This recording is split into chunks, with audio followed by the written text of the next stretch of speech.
Садыр үчүн баарын садагага чапчу жолуң болгур фанаттар. Кыргызстан 30 жылдан бери президенттик башкаруудан эмнени көрдү? 3 жолку төңкөрүш эмненин айынан болду? Ошо жеке басар бийликтин айынан, президенттик башкаруунун адилетсиздигинен. Канчалар саясий куугун сүргүнгө кабылды, канчасы түрмөгө отуруп чыкты. Кыргызстандын саясий элитасынын жарымы зектери болуп калган ошол да. Себеби Акаевдин убагында кимдер гана камалган жок. Кулов, Бекназаров, Топчубек Тургуналиев, андан бери келсек Бакиевдин убагында кимдер гана камалган жок. Атамбаевдин убагында кимдер камалган жок. Ошону менен Сооронбай Жээнбектин убагында кимдер камалган жок. Ушул биздин эс тутумубуз темененин көзүндөй чолок кыска болуп атпайбы? Анан Садырды мүмкүнчүлүк бергиле, убакытты берели дейбиз деп атасыңар да. Ал абакта отурганда атасы өлдү, баласы өлдү деп боору бүтүн ким бар экен? Эмне мамлекетти ага кармата бергенде эле конверт бекен, жана көңүл айтып кармата турган. Мамлекеттин келечегин ошол жөн эле атасы өлүп калды, баласы өлдү эле деген жүйө менен кармата берчү жердеби Кыргызстан? Ошон үчүн прогрессивдүү күчтөр эмне үчүн Садырдын бийликке келгенин каалаган жок. Анын баш мыйзамы долбоору сунушталды. Парламентте баягы чимкиликтер кол коюп, коомдук талкууга салынбай, кайра эле президенттик башкарууга алып баратканы бул келечегибизди садагага чабалуу Садыр үчүн. Парламентаризм идеясын көтөргөн прогрессивдүү күчтөр эмне үчүн колдоо таппай атат элден? Себеби алгалаган өлкөлөр, алдыга озгон өлкөлөрдүн баары парламенттик башкаруу жолуна эбак салган. Ал тургай ушул Россия, Казакстан парламенттик жолду тандай баштады. А Кыргызстан кайра артка кадам шилтөө.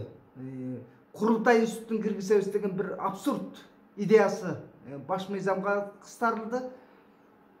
Курултай эмне? Курултай баягы эле дүжүрлөрдүн, дежур чалдардын алдында отчет берүү, аткаруу бийликтинчи. Биз ошондой эле түшүнсөк болот. Себеби Курултай Кыргызстандын соңку тарыхында, мурунку тарыхында эч качан жалпы элдин мүдөөсүн канааттандырган эмес. Ал бийлик тобундагы топтордун гана тилегин аткарган, үмүтүн актаган эле ошол саясий институт деп айтканга да болбойт.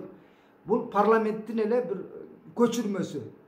Анан ошондой көзөмөлдөй турган Курултай институтунда бир жарамдуу интеллектуалдар барбы, интеллигенс өкүлдөр барбы? Ошо бийликтин көзүнө такап, кашкабагын кайтарып, кайш айта турган. Андыктан президенттик башкарууга кайтабыз деген Садырдын идеясы Кыргызстанды дагы бир опурталдуу жолго алып баратат. Ошону түшүнгүлө. Андыктан прогрессивдүү күчтөр бүгүндөн тарта жөн жатпайт. Себеби Садырдын жанагы баш мыйзамынын текстин мага салышкан экен. Карап чыктым. Мындай Кыргызстанды анык артка сүйрөп бара турган жеке басарлык 21-кылымдагы падышалык бийликти орното турган мүмкүнчүлүктү өзүнө түзүп алган. Мына бийликке напсиси жок адам кече абактан чыккан достору менен Кыргызстандын бардык бутактарын ээлеп отурат. Кыргызстандын мындай жолу саясий элита тургай, элдин баарын поголовно зек кыла турган башкаруу бийлигин тандап атышат.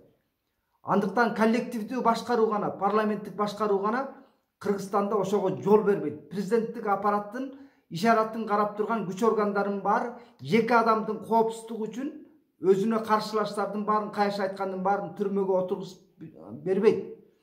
Ал жакта ар тараптуу күчтөр андай адилетсиздикке жол бербеген үчүн прогрессивдүү күчтөр парламенттик башкаруу жолуна өтөлү деп эбак 2010-жылы сунушташкан. Бирок ошол баш мыйзам иштебей келди.